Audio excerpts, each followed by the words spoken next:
me vois, je te vois. Vous avez pu en tuer finalement. Non, c'était vraiment incroyable, un feel-good movie avec une vraie portée politique derrière, magnifique, et vous êtes tous très beaux. Le personnage de la mère quand même est exceptionnel. La question que j'avais, c'était est-ce que sa construction était un pur ressort scénaristique pour faire le contrepoids avec sa fille, ou est-ce que tu as des messages à passer à ta mère?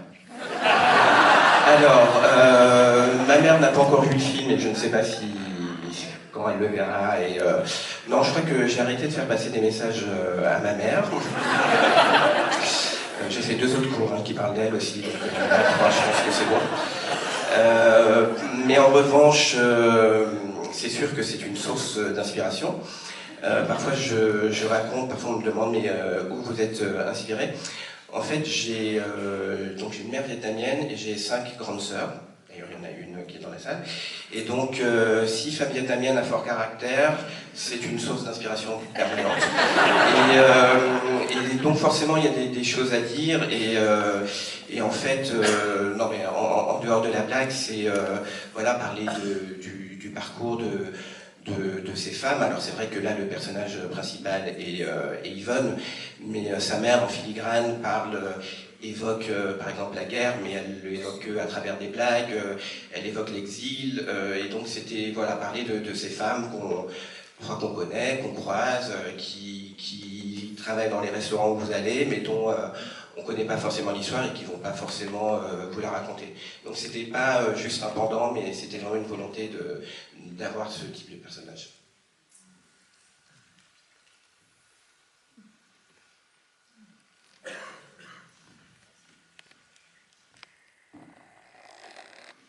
Bonsoir. Tout d'abord, bravo. C'était vraiment super drôle et touchant. Moi, j'ai une question plutôt sur la musique. Donc, en tant que fan de comédie musicale, j'imagine que ça a dû être très excitant pour toi de composer avec les compositeurs la musique de ton film. Je voulais juste savoir un peu plus le process, si ça a été compliqué, facile, les inspirations, tout ça.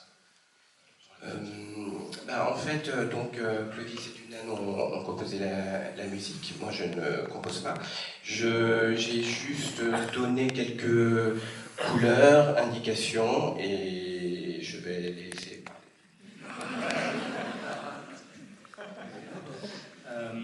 Moi j'ai vraiment essayé de rentrer dans la tête de Stéphane et sur chaque chanson il avait des indications très précises, il savait exactement ce qu'il voulait, donc voilà, être un peu sa voix, on va dire avec l'instrumentation, voilà, et les chansons qu'il souhaitait. Oui, alors pour répondre à ta question, merci. En fait, Stéphane nous avait attribué un certain nombre de chansons à chacun, et avec des inspirations qui étaient précises quand même, des références.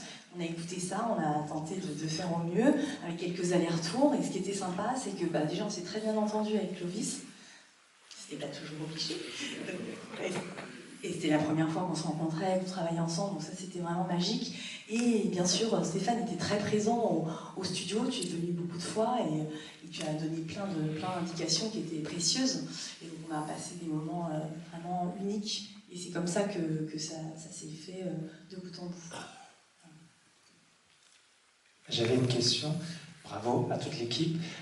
C'était concernant les différentes versions de scénario, donc tu as dit qu'il a évolué. Je voulais savoir concernant est-ce que tu as eu des difficultés de financement, notamment du fait que c'est un casting principalement asiatique, sans forcément de tête d'affiche connue. Et puis les critiques notamment que tu fais du milieu un peu du spectacle, à travers le spectacle qui se monte avec cette vision assez caricaturale de l'Asie. Voilà, est-ce qu'il y a eu des résistances ou des retours négatifs de la part de producteurs Eh bien, curieusement, non. En fait, je pense que avec Amélie, quand on préparait les rendez-vous, on avait peur de se confronter à ça. Et en fait, curieusement ou non, heureusement, les différents partenaires qu'on a eu face à nous, que ce soit les commissions du CNC ou Canal+, etc., ont compris de quoi parlait le film. Et justement, s'il n'y a pas de grande star française d'origine asiatique, c'est aussi de ça dont parle le film. Donc on n'a pas du tout eu ce type de problème. La seule petite remarque que j'ai eue à un moment, c'était quand je parlais des rice lovers. Donc évidemment, c'est pas un terme qui existe dans le milieu gay, on dit rice queens, mais je me suis dit que c'était trop spécifique. Et donc au début, moi j'avais choisi rice fuckers, et on m'a dit que c'était un peu trop vulgaire. Donc j'ai choisi rice lovers. Et si vous voulez utiliser cette expression, je vais vous en faire cadeau. Bonjour. J'ai moi une question sur l'image. Je trouve que vous passez, comme dans la première scène par exemple, de Emily in Paris pour finir sur du Wong Kar-wai et du West Side Story, il y a du studio, il y a un peu de tout. Donc, voilà, moi je suis photographe, j'aurais aimé que vous m'en parliez un petit peu. Merci. Je propose de donner la parole à Alexandre. Merci pour votre question. Oui, on a eu beaucoup d'inspiration à travers ce film, on a beaucoup discuté avec Stéphane, beaucoup de comédies musicales anciennes et plus modernes qui nous ont inspirés. Et du coup, voilà, on a des petits clins d'œil, des petites références qui sont parfois du clin d'œil, parfois plus assumées. Et voilà, on a essayé de faire un joyeux mélange entre les séquences de cuisine, dans la maison, d'avoir quelque chose de plus classique, entre guillemets, des longs travelling, dans tout ce qui est les séquences entre la mère et la fille, et d'avoir quelque chose de plus moderne et plus pop sur les séquences musicales, de danse, filmées au Steadicam, etc. Bravo, le grand écart est réussi. Merci.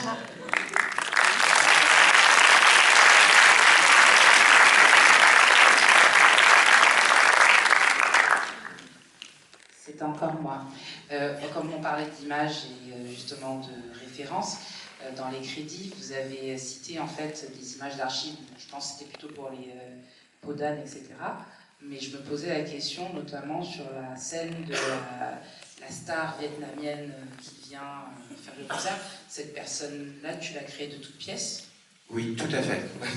En fait, c'est une comédienne, c'est Liliane Pham, que vous avez pu voir, qui a eu un César notamment pour De battre mon cœur s'est arrêté, de Audiard, et qui continue sa carrière. Et c'est vrai que bon, elle incarne une icône et avec une perruque, un maquillage, et c'est vrai que si on ne la reconnaît pas, des gens pensent que c'est vraiment une chanteuse vietnamienne. En revanche, il y a beaucoup de chanteuses vietnamiennes dans ce style-là. C'est vrai qu'il n'y a pas très longtemps, je suis tombé sur une photo de ce type de concert et c'était exactement les mêmes lumières, le même type de robe, le même type de maquillage. Donc je l'ai créé de toutes pièces, mais en m'inspirant de choses existantes. Ok, j'imagine que tu es fort au karaoké alors. Pas spécialement, je ne sais pas. Il faut que je boive beaucoup en fait. Alors bravo à tous pour ce magnifique film. Moi j'avais une question pour la production, pour Amélie. On dit souvent que le public français n'aime pas trop la comédie musicale. On a développé en France un style de spectacle musical que les snobs comme moi dédaignent parfois un petit peu. Et donc je voulais savoir si pour aider ce film à émerger, pour le vendre, pour le faire vivre, est-ce que le fait que ce soit une comédie musicale, ça a été un atout ou plutôt fallait convaincre, quoi. Voilà. Alors c'est rigolo que la question tombe sur moi parce qu'à la base j'aime pas trop la comédie musicale. Mais ce que moi j'aime dans cette comédie musicale, c'est que toutes les chansons sont toujours justifiées puisqu'elles préparent un spectacle. Enfin, voilà, c'est tout le temps, et c'est aussi, je pense, en partie ce qui fait la continuité entre les autres scènes. Ça a été, moi je crois que je n'ai eu que des versions de comédie musicale, je crois. Mais quand il me l'a pitché, en fait, j'ai trouvé le projet tellement singulier et unique que ça n'a pas été... Enfin, et c'était logique, en fait. Tout ce que ça racontait, il fallait que ce soit une comédie musicale. On s'est posé la question à un moment de comment nommer le film. Est-ce que c'est une comédie musicale? Parce qu'il y a des gens qui nous disent « Ah oui, mais c'est pas une vraie comédie musicale parce que ça chante pas tout le temps. » Donc à un moment, on a des films musicaux. Enfin, voilà, il y a eu des nomenclatures un peu différentes. Par contre... Bon, on nous a quand même dit c'est très ambitieux pour un premier film, une comédie musicale, et si on réfléchit bien, en tout cas les films récents en comédie musicale en France, il n'y en a pas beaucoup où on danse vraiment. C'est-à-dire qu'on chante mais on ne danse pas. Donc nous on s'était rajouté couche de danse. Donc effectivement, on l'a dit, c'est quand même très risqué, c'est très ambitieux, etc. Après, Stéphane avait un passé de metteur en scène de comédie musicale au théâtre, donc on pouvait tout à fait justifier que voilà, il a déjà fait du cinéma, il a déjà fait de la comédie musicale sur la scène, donc maintenant il va faire mélanger les deux. Mais enfin, je pense pas que ça a été un atout. Je pense que ça a été plutôt un bon, vous êtes sûr, c'est quand même compliqué. C'était plutôt ça, quoi. D'ailleurs, on a quand même quelques partenaires, notamment en distribution et en chaîne, qui nous ont dit non mais la comédie musicale c'est clivant, les gens n'aiment pas ça. Donc malheureusement on en a eu d'autres qui nous ont dit oui on aime, mais voilà, donc parfois c'était pas un atout.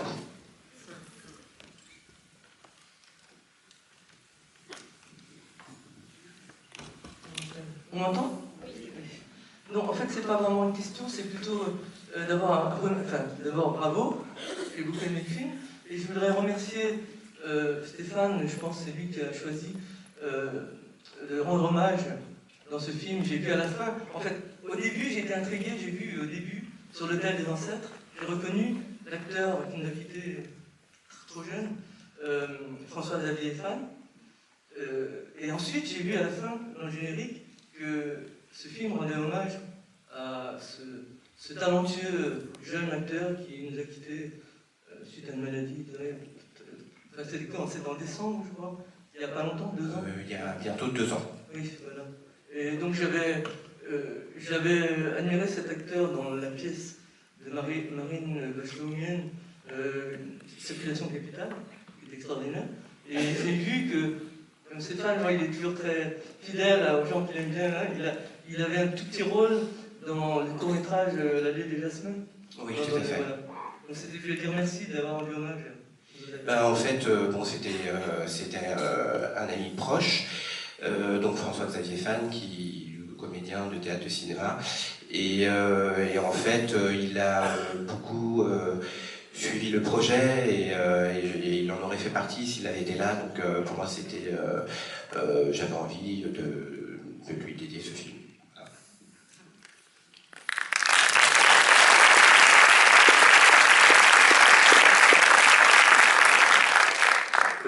Je voulais vous demander sur votre travail sur les... Juste devant.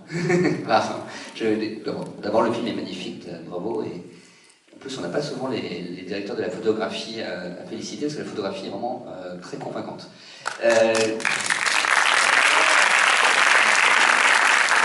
voulais vous demander sur le travail des costumes. Je pense que vous avez bien amusé sur le travail des costumes. Et comment vous avez travaillé, parce que c'est... Alors en plus, elle m'a pas dit qu'elle venait, mais nous avons Anouche qui a travaillé au costume, qui était là avec nous sur le tournage, et c'est notamment elle qui a créé les magnifiques coiffes. Anouche, je crois que tu viens. Donc notre chef costumière était Elsa Depardieu, mais Anouche a énormément travaillé sur le projet, évidemment. Donc je dis quelques mots avant de lui passer la parole. Mais c'est vrai qu'avec les discussions qu'on a vues avec Elsa et Anouche, c'était, j'avais envie de quelque chose de pop, de coloré. Certaines tenues étaient plus spécifiques à des hommages à la comédie musicale, donc il y avait certaines tenues qui étaient vraiment des références précises. Et puis après, c'est leur travail, donc je vais laisser la parole. On m'entend plus. C'est la première fois que je parle dans un micro. Je suis un peu impressionnée. Je ne veux pas parler à la place d'Elsa Depardieu, qui est la conceptrice, et qui a fait un travail de dingue, parce que voilà, il y avait beaucoup de travail à faire, on était 2. Mais oui, Stéphane nous a beaucoup aidé dans ce qu'il voulait, ses idées. Et c'était vraiment très très chouette en fait de bosser dans cet environnement-là avec ces acteurs et ces actrices qui nous ont beaucoup aidés en fait à trouver leurs personnages et à travailler comme ça. Donc voilà, et c'était très chouette de passer en fait à une Marie-Antoinette et un pyjama en fait. Trouver un pyjama casse, c'était très très très très drôle à faire. Donc voilà. Je ne sais pas trop comment répondre à la question, mais voilà, travailler sur des costumes où en fait on passe de tout l'un ou tout l'autre et ça se fait pas beaucoup. Et du coup, c'est trop bien de tomber sur ce genre de projet. Voilà. Et c'était mon premier long métrage, donc merci Stéphane.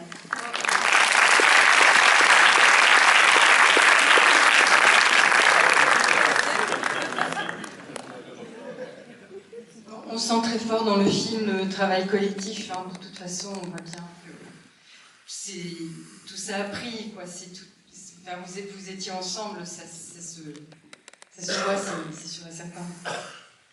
C'est réussi à tous les niveaux. Donc effectivement, on parlait de la photo, mais oui, les costumes, enfin, les chorés, les chansons, la musique, le jeu, tout quoi. Non, c'est un bel ensemble. Merci, je pense que c'était important, en fait, sur mes projets, que ce soit les cours ou les spectacles, j'aime bien le côté esprit de famille, en fait, d'une certaine manière, famille ou ami, mais c'est une forme de famille. Et c'est vrai que c'est important pour moi dans le choix des gens avec qui je travaille. Je me dis, ben voilà, on va travailler ensemble pendant 2 mois, 3 mois ou plus. Ben, j'ai envie d'avoir ce plaisir de les retrouver à chaque fois et c'est ce qui s'est passé.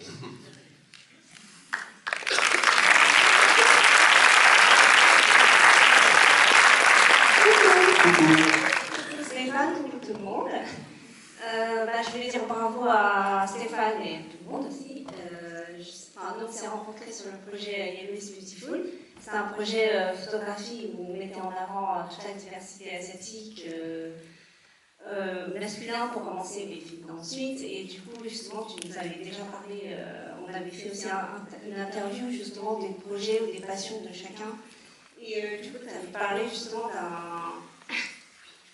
de ça en fait, mais je ne le voyais pas du tout comme ça. C'est 1000 fois mieux que ce que j'imaginais et franchement bravo. Tant mieux. Et avec David qui peut pas être là ce soir, franchement on te félicite, c'est vraiment génial. Et c'est un pas vraiment encore vers la représentation asiatique dans le milieu du cinéma ou même du divertissement. Et justement, j'avais une question pour Clotilde Chevalier, donc je découvre cette actrice.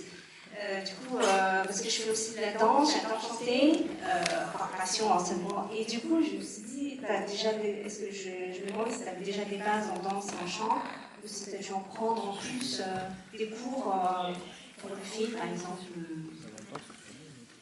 Alors, je viens de la comédie musicale. J'ai étudié la comédie musicale dans une école de comédie musicale au début des années 2000. Et j'ai essayé de travailler dans le milieu de la comédie musicale comme Yvonne. Et comme Yvonne, j'avais pas trop de travail. Donc je me suis arrêtée en fait il y a 8 ans. J'ai changé de carrière. Aujourd'hui, je suis chef de cuisine.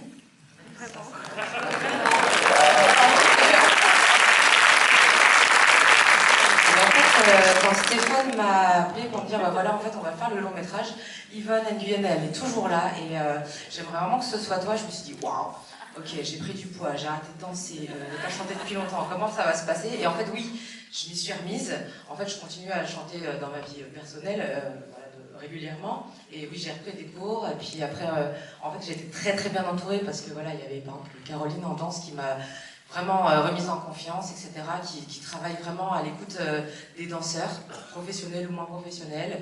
Et puis voilà, après Lolis a su composer, créer des musiques dans ma tonalité, puisque je ne suis pas une soprane, j'ai voix un peu plus basse, etc. Donc voilà, on s'est synchronisés, on va dire, tous ensemble.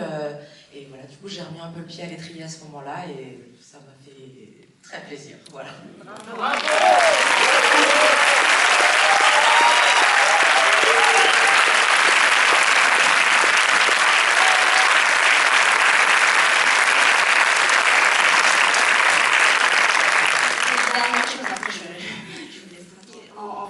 Remercier justement des personnes comme vous, comme Stéphane, qui mettent en avant justement les gens qui veulent, les personnes asiatiques qui veulent aller vers l'art, que ce soit dans le chant, la danse, le cinéma.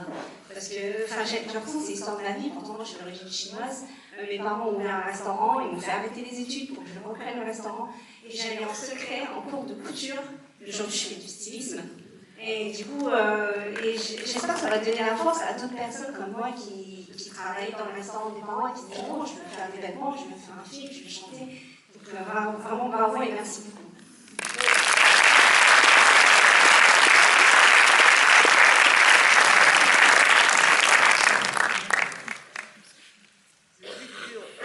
On entend là?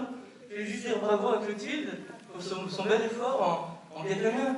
Je ne sais pas pourquoi elle a fait les cours, mais... C'était un challenge de faire du roller, de danser, de faire tout ça, hein. Mais de parler avec un accent vietnamien crédible, c'était vraiment un énorme challenge, notamment la scène là où elle improvise en vietnamien. Voilà. On a pile si c'est bon. J'avais Stéphane en fait qui avait enregistré toutes les phrases. Merci. Et en fait, c'est vraiment juste. Je m'endormais avec Stéphane qui me parlait, qui faisait toutes les phrases comme ça, pour que ça ne finisse par rentrer. Parce que c'est hyper dur. Juste, du coup, je précise, puisque Clotilde parle de ce moment d'improvisation en vietnamien, c'est une des scènes où on a vraiment utilisé le son direct, c'est-à-dire que c'est pas le playback enregistré en studio, donc voilà, parce qu'on voulait garder cette émotion, et parce que c'était super, donc voilà, et donc bravo pour le vietnamien.